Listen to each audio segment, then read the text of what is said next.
लोचे जियो लाए, हल जोते उदम करे, मेरा पुत धी खाए। मैं कहना तो पंजाबी में चाहती हूँ, लेकिन क्योंकि मैं चाहती हूँ ये सब बाकी सांसद भी समझ सकें कि हमारे ग्रंथों में किसानों को कितनी अहमियत दी है, इसलिए मैं हिंदी में भी बोलूंगी और पंजाबी में भी।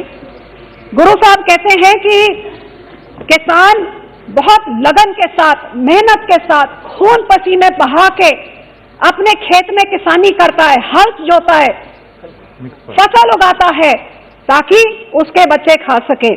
ये जो कमाई अपने हाथों से करता है, ये पवित्र कमाई के बारे में हमारे पहले प्रथम गुरु गुरु नानक देव जी ने 18 साल खुद किसानी करतारपुर साहब में करके हम सिखों को संदेशा दिया, किरत करो, नाम जपो, वंड छको।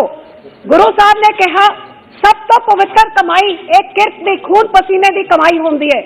इस कमाई दे नाल तुसी रब दा ना जपो ते ना जप के जो तुसी कमांदे हो उन्हें वंड के खाओ।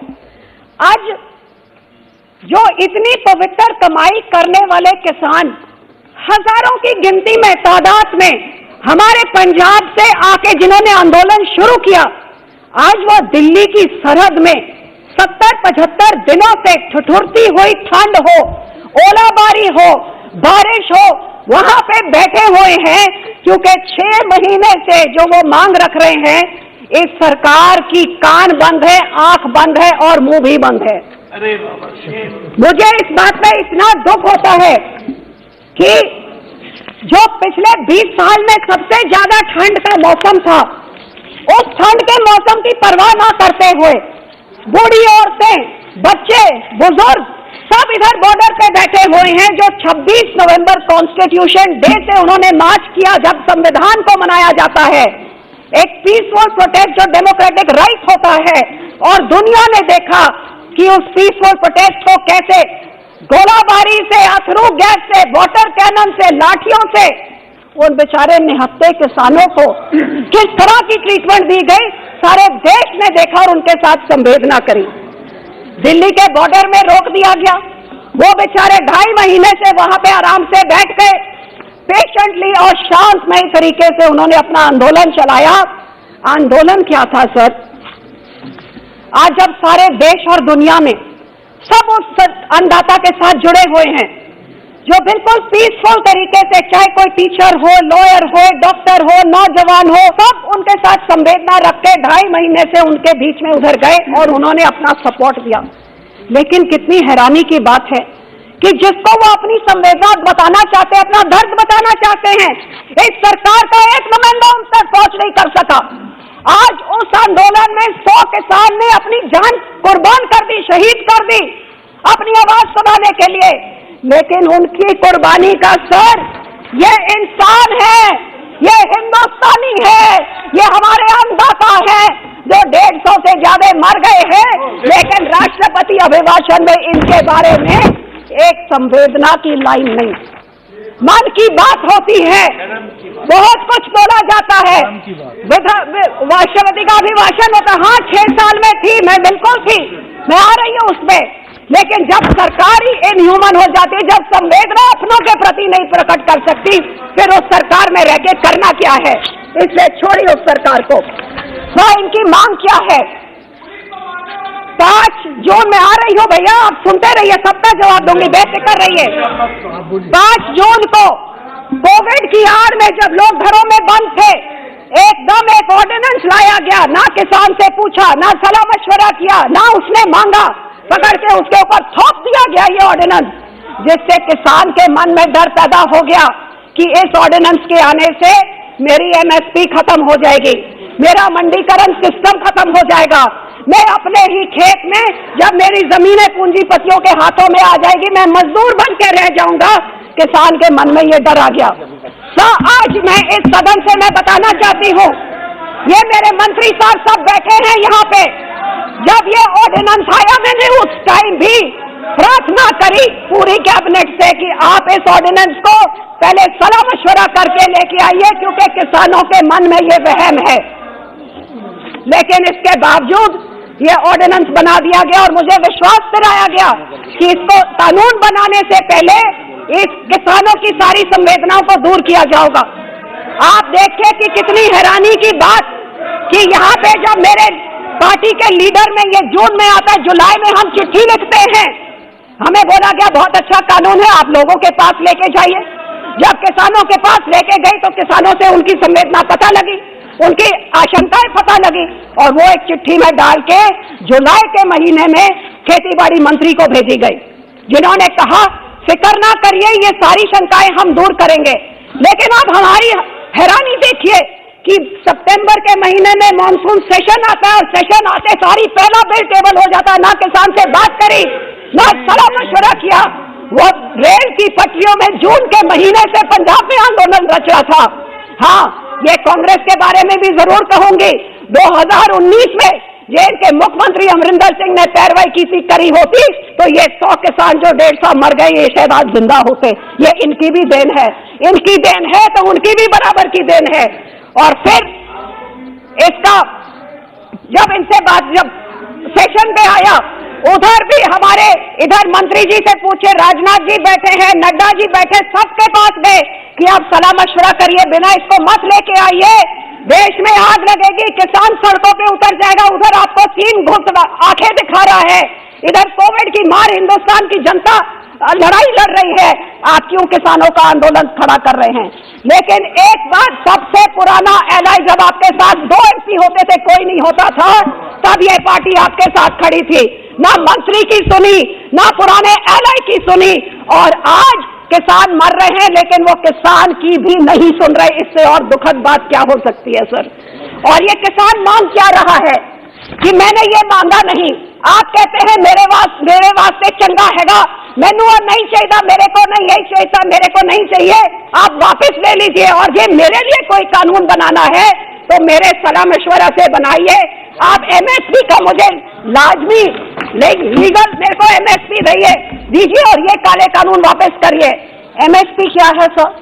Minimum support price. ये कोई बुरी चीज है? ये है 2011 में एक वर्किंग कमेटी के चेयरमैन कंज्यूमर अफेयर्स में, जो प्रधानमंत्री जी गुजरात के मुख्यमंत्री होने के नाते मनमोहन सिंह को वो अपनी रिकमेंडेशन देते हैं। और इस रिकमेंडेशन में 2011 में क्या कहते हैं प्रधानमंत्री जी? Enforce MSP. We should protect farmers' interest by mandating through statutory provisions that no farmer trader transaction should be below MSP, sir. 2011 में जो मुख्यमंत्री कहता थे वो मानते थे, तो प्रधान सेवक से प्रधानमंत्री होते होते आज क्या बदल गया? आज यही तो किसान मांग रहे हैं सर। और किसान के मन में डर क्यों है? तो ये जो रिकमेंडेशन उसमें दी है, आज चेयरमैन ऑफ वर्किंग कमेटी साफ कहता है अनबंडलिंग, तो ये बहुत जरूरी चीज है। जो कह रहे हैं कि एमएसपी चलती रहेगी, तो इसमें लिखा है unbundling of FCI operation of procurement, storage and distribution. साफ रिकमेंडेशन चेयरमैन साहब की है कि एफसीआई को अनबंडल किया जाएगा, प्रोक्योरमेंट और स्टोरेज की डिस्ट्रीब्यूशन से हटाया जाएगा। और यही कारण है कि आज किसान के मन में इतनी बड़ी शंका है कि इतना बड़ा आंदोलन पिछले 3 महीने से बैठा हुआ है साहब। पर लेकिन इस सरकार की आप देखिए, इन्होंने कितना अहंकार कि पिछले 75 दिनों से ना ही किसी मंत्री को उधर भेजा, बल्कि ये आंदोलन शुरू होते सारी शुरू हो गया, ये बिचौलियों का आंदोलन है, फिर ये माओइस्ट का हो गया, फिर ये नक्सल का हो गया, फिर ये आतंकवादी का हो गया, खालिस्तान का। ये बैठे हैं मंत्री एमपी, एक कहते थे पाकिस्तान और चाइना से ये हो रहा है, वो बैठी है मेरी बहन जो कहती थी ये तो आतंकवादियों का AK-47 लेके बैठे। भैया कौन सी AK-47 की खेती करता है कौन सा किसान? खालिस्तान है, पहले दिन से खालिस्तान। क्योंकि जब 11 राउंड ऑफ टॉक्स कर रहे थे तो क्यों खालिस्तानियों से, आतंकवादियों से आप बात कर रहे थे? तो सर मैं यही कहना चाहूंगी कि किसान के सुनने जब ये देश में खाने को नहीं होता था, ये किसान था। और आखिर में मैं एक चीज से जरूर आना चाहूंगी, 26 जनवरी की बात बहुत करी जाती है। उस दिन में जो वायलेंस हुआ, हर एक को दुख है, वायलेंस नहीं होना चाहिए, लेकिन जो इंटेलिजेंस फेलियर हुआ है आज क्यों उसके बारे में कोई बात नहीं करता है? 25 शाम को जो एक स्टेज से ऐलान किया गया था कि जो डेजिग्नेटेड रूट है उस रूट में नहीं जाएंगे लेकिन लाल किले की तरफ जाएंगे, तो ये 25 शाम को पता था आप 4 घंटे में लॉकडाउन कर सकते हैं, चंद घंटों में नोटबंदी कर सकते हैं, एक रात पहले आपको पता आप एक रास्ता नहीं बंद कर सकते थे? कौन इसका जवाब देगा? और ये जिनके साथ जिन्होंने दानेश जी ने जिनका जिक्र किया है वो आज पकड़े गए हैं 2 हफ्ते के बाद। तो एक बात और सब और बहुत बात करी गई तिरंगे का अपमान। 2 मिनट सब तिरंगे के अपमान के बारे में बात करी गई। अरे भाई सर, उस तिरंगे की आप बात कर रहे हैं जिस तिरंगे को लहराने के लिए 70% खून इस कौम का डुला था। काला पानी हो, फांसी हो, सबसे ज्यादा शहादतें इस कौम ने दी थी। और सर तिरंगे में लहराया तो वो आप कहते केसरी लगा दिया, तो ये वही केसरी है जो आपके प्रधानमंत्री जी और वर्ल्ड लीडर अपने सिर पे लेके घूमते हैं। उस निशान साहिब को आपने केसरी को कटहरे में खड़ा कर दिया, जिस केसरी करके हमारे 9वें गुरु ने सिख लाल किले के सामने, ये एक सीट ऑफ ऑपरेशन है हमारे लिए, सीट ऑफ तिरंगी है, जहां से हमारे 9वें गुरु की शहादत का ऐलान किया गया था। और क्यों शहादत हुई थी? आपके जनेऊ और तिलक को बचाने के लिए हमारे गुरु ने शहादत दी।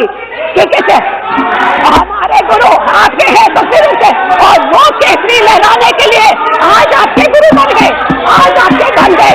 और के बच्चों को 400 साल बाद ये लोग आतंकवादी कह के केसरी को कटहरे पे खड़े कर रहे हैं, ये कहाँ का इंसाफ है? Last line. और साहब जो जर्नलिस्ट सही कहानी बताए तो ये बोल रहे थे कि क्या था भाजपा के गूंज का हाथ। पूछ ले मनदीप पुनिया से, खोल लीजिए वेबसाइट, एक एक आपके भाजपा का वर्कर क्या कर रहा था बताया जाएगा। और ये फिर भी कोई शक है, दलितों की बात की जाती है। ये 24 साल के एक दलित वर्कर जिसको पकड़ के बंद कर दिया है और उससे क्या सेक्सुअल मिसट्रीटमेंट करी जा रही है 26 तारीख से। और सर आखिर से बोलना था, जो बोलने की बात थी राष्ट्रपति अभिभाषण में कि we will put an end to barbarism. ये क्या बार्बेरिज्म है? स्टेट स्पॉन्सर्ड बार्बेरिज्म कि एक निहत्था लड़का रंजीत सिंह जो एक घर में आग लगाने, औरतों के टेंट में आग लगाने से पुलिस को रोकता है, ऐसे टूट पड़ते हैं। ये है आपकी हनुमान बेनीवाल जी, राष्ट्रपति जी बहुत बहुत Hanuman Beniwal ji, no more, it's okay, this is मैं बेनीवाल जी।